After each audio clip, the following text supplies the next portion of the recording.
দেশের 4 অঞ্চলের উপর দিয়ে দুপুরের মধ্যে ঘন্টায় সর্বোচ্চ ৮০ কিলোমিটার বেগে ধেয়ে আসছে কালবৈশাখী ঝড়।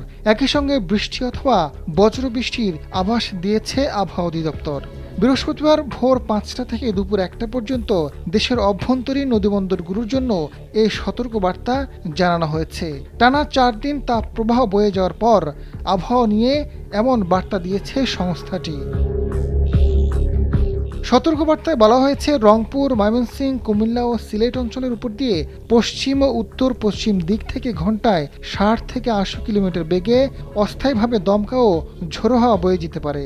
এ সময় বৃষ্টি কিংবা বজ্রসহ বৃষ্টির সম্ভাবনা রয়েছে। ফলে এসব এলাকার নদীবন্দরগুলোকে ২ নম্বর সতর্ক সংকেত দেখাতে বলা হয়েছে।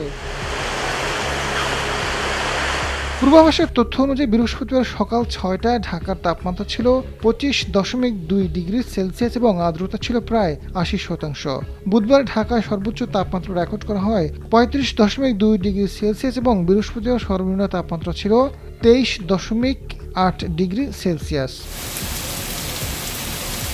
চৈত্র মাস জুড়ে দেশের বিভিন্ন অঞ্চলে কাল বৈশাখী ও ঝড় বৃষ্টি হলেও মাসের শেষ দিকে এসে তাপপ্রবাহ জেঁকে বসে। আবহাওয়া অধিদপ্তরের আবহাওয়াবিদ একেএম নাজমুল হক জানান, দেশের বিভিন্ন অঞ্চলে তাপপ্রবাহ থাকলেও সিলেট ও ময়মনসিংহ অঞ্চলে ইতিমধ্যে বৃষ্টি হচ্ছে। বৃহস্পতিবার দেশের বিভিন্ন অঞ্চলে কম বেশি বৃষ্টি হতে পারে।